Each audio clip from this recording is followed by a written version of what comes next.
I thought it'd be really helpful to record a video just talking about where we're at as a church. As we hit the summer break, with so much change going on, I want to talk about where we're at, why that's good, and then some of our plans for after the summer and a need that we have after the summer. So if you remember back in the pandemic last year, sometimes we use the analogy of wayfinding as our way forward as opposed to route planning. So wayfinding is you know your destination, but you're not sure how you might get there or the best way to get there. So you start out and you adapt as you go along, as opposed to route planning where you plan out a definitive route first and then you just follow it. Well, we decided our destination we want to get to was to be a church that makes disciples. And what we wanted to do was start with a blank sheet of paper. So that didn't mean that everything had to change, but similarly, it didn't mean that just because we'd always done something, we had to continue doing it. So we started out like that, and we've definitely had the wayfinding experience. We've had some dead ends. If you remember, we had real problems because we didn't have a designated religious building that we owned. We had problems meeting for a lot of it. And the school were cautious about having us back.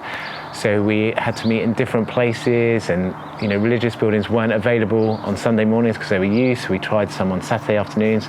We were finding a pattern that didn't work for us, and that was we learned that, and then we've been able to adapt. And also we've had the situation, or I felt I've had the situation a number of times where, like when you're climbing a mountain and you think you're about to reach the summit, and it's only once you get there you realise it's just a ridge on the way to the summit and there's still further to go. So we've continued to do that.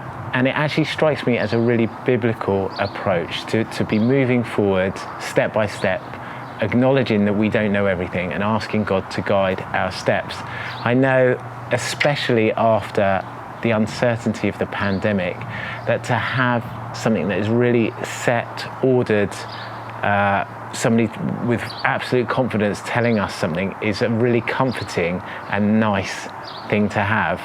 And yet, I think biblically we just don't know. God has a plan for us and we are discovering it as we go along.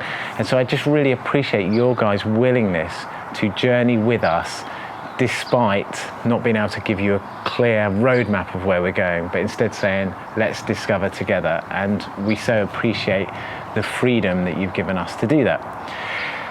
So we've arrived now where I think we have a great balance. I think the Sunday mornings on the first and third Sunday, the whole church together, the ability we have to put resources into that, to work together, to have great music and to have someone do an encouraging talk and to connect with a much wider group of people is really good. I think the breakfast time is a really positive time. I know some people find those times more energizing than others, but I kind of think even if every second time or every third time you go and you have a decent conversation with someone you don't normally see, it's almost worth the other time that where you feel like, well, it was a lot of small talk and I probably ate too many pastries and feel a bit sick.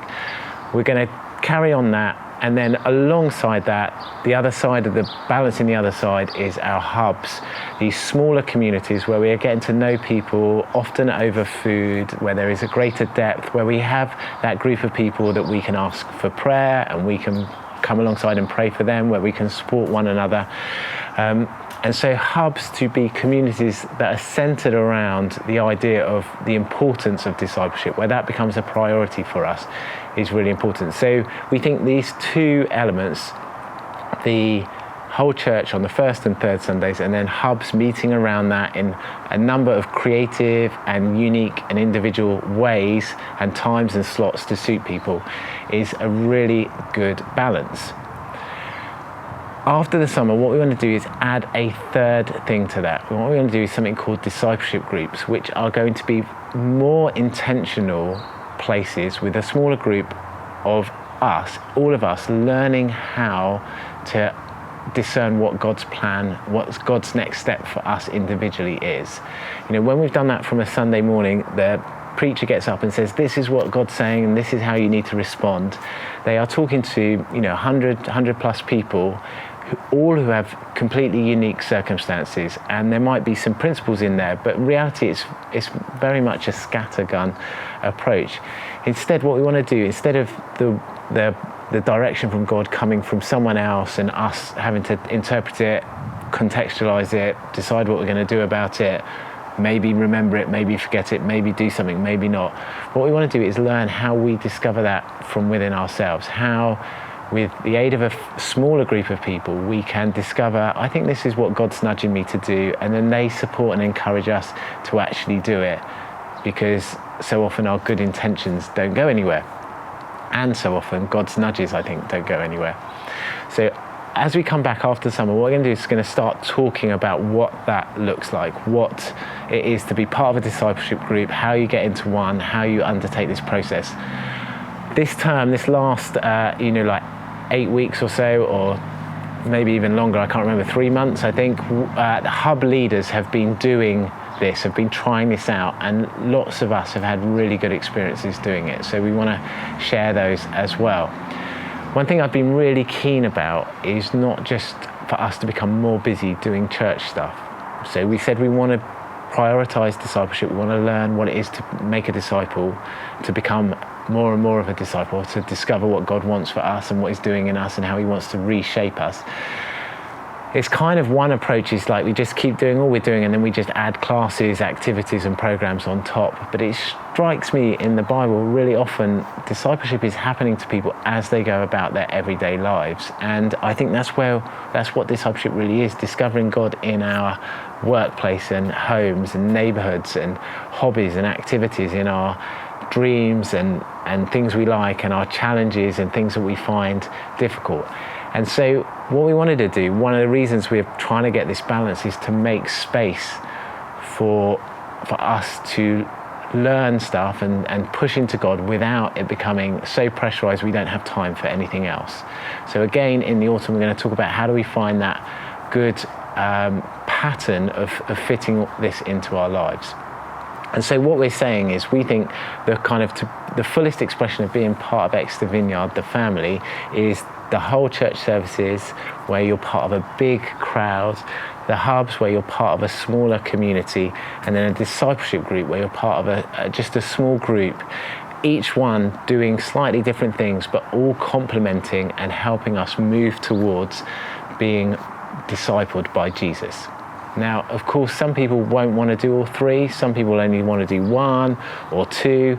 That's absolutely fine. Each of these is just an invitation. We think God is doing something, we can get involved. He wants to do something in and through us. And it's an invitation in these places. We think these places work really well together to do that. People just need to make a decision. So that's in the autumn, after the summer holidays, we're going to start looking at that. And the need that we have is for more people to help make stuff happen.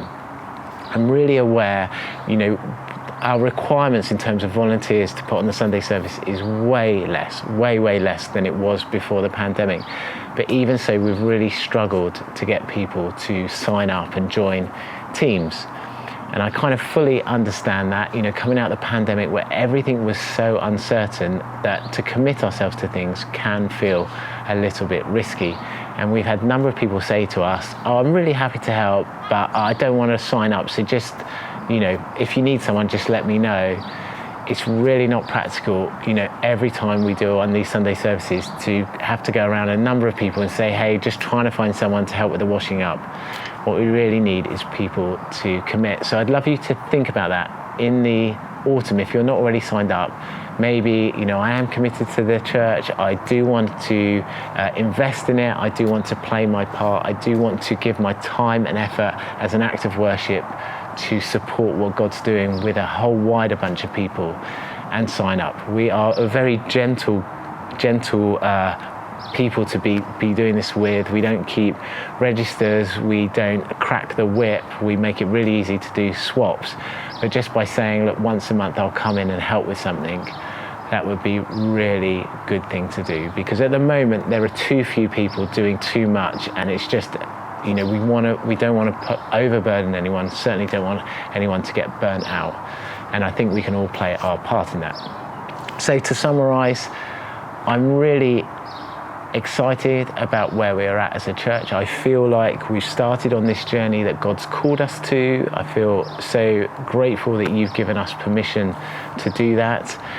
I hope, like me, you feel like there is growth going on, that growth isn't, like in the size of what the church is doing on the impressiveness, but we're experiencing growth in growing to be a bit more like Jesus, to discover more of God in our lives, and we're moving forward to do that. And so I'm really grateful. I feel really positive. I think the next steps are going to be really exciting, and as ever, we are wayfinding towards our destination.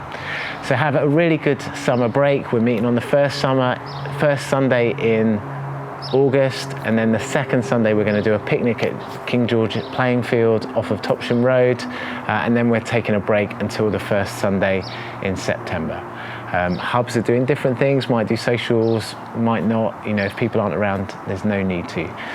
So have a great summer, and we will see you in September, if not before.